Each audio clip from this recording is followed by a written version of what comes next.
ازورا کے شاندار محل میں ایک بادشاہت کی گھومتی ہوئی پہاڑیوں کے اندر واقع شاندار خوبصورت شہزادی صوفیہ رہتی تھی۔ اس کی شفاف آنکھیں صاف ستھری رات میں ستاروں کی طرح چمک رہی تھیں اور اس کے بال اندھیرے کی طرح اس کی پیٹھ سے نیچے گرتے تھے، لیکن صوفیہ کی زندگی اس کے ارد گرد کی طرح پرسکون نہیں تھی۔ اس کی ریاست میں ہونے والی جنگ نے سلطنت کو تباہ کر دیا تھا اور محل اب تھکے ہوئے لوگوں اور زخمیوں کی پناہ گاہ بن گیا تھا۔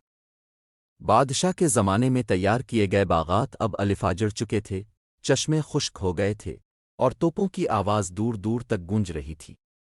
صوفیہ کے والد یعنی بادشاہ بیمار ہو گئے تھے اور اس کا بھائی ولی عہد حملہ آور فوجوں کے خلاف اپنی سلطنت کا دفاع کرنے کے لیے میدان جنگ میں نکلا ہوا تھا۔ ساری سلطنت کی ذمہ داری کا بوجھ صوفیہ کے کندھوں پر تھا، کیونکہ وہ زخمی فوجیوں کی دیکھ بھال کرتی تھی اور محل کے کم ہوتے وسائل کو سنبھالتی تھی۔ ایک دن جب صوفیہ زخمیوں کے درمیان چل رہی تھی، اس نے ایک بہادر جنگجو کیپٹن رائڈر کو دیکھا۔ اس کی ناہموار خصوصیات اور جنگ کی سخت نگاہوں نے عزت اور وفاداری کے گہرے احساس کو جھٹلایا۔ جیسے ہی وہ اپنے زخموں سے صحت یاب ہوا، رائڈر نے خود کو صوفیہ کی شفقت اور خوبصورتی کی طرف راغب پایا۔ جیسے ہی جنگ شروع ہوئی، رائڈر صوفیہ کا محافظ بن گیا، اسے غدار زمین کی تزئین کے ذریعے محصور دیہات میں امداد اسمگل کرنے کے لیے لے گیا۔ ایک ساتھ انہوں نے جنگ کی تباہی کا مشاہدہ کیا۔ انہوں نے یتیم بچوں کو روتے ہوئے دیکھا، جلتے ہوئے گاؤں دیکھے اور لاتعداد مردہ لوگوں کے ڈھانچے دیکھے۔ افراتفری کے درمیان صوفیہ اور رائڈر نے ایک دوسرے میں سکون تلاش کیا۔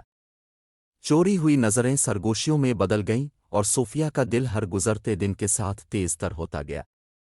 لیکن قسمت کے دوسرے منصوبے تھے۔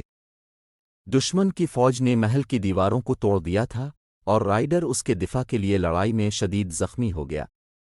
جیسے ہی صوفیہ نے اپنے ٹوٹے ہوئے وجود کو دیکھا، اسے احساس ہوا کہ اس کے لیے اس کی محبت اس کی سب سے بڑی طاقت بن گئی ہے۔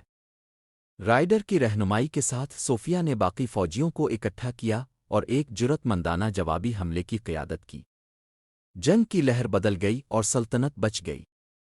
اس کے نتیجے میں صوفیہ کے والد صحت یاب ہو گئے اور اس کا بھائی بھی واپس آ گیا، جسے ایک ہیرو کے طور پر سراہا گیا۔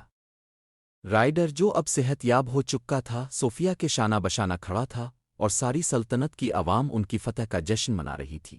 جیسے ہی شہزادی اور جنگجو نے ستاروں کے نیچے ایک تقریب میں عہدوں کا تبادلہ کیا، صوفیہ کی خوبصورتی پہلے سے کہیں زیادہ بڑھ گئی۔ اس کا دل، جو ایک بار محل کی دیواروں کے اندر پناہ گزین تھا، پہلے سے کہیں زیادہ مضبوط، بہادر اور زیادہ دلکش ہو گیا۔ اور اس طرح جنگ کے نشانات کے درمیان صوفیہ اور رائڈر کی محبت امید کی کرن بن گئی، جو ان کی سلطنت کے لیے ایک روشن مستقبل کو پروان چڑھانے کے لیے کافی تھی۔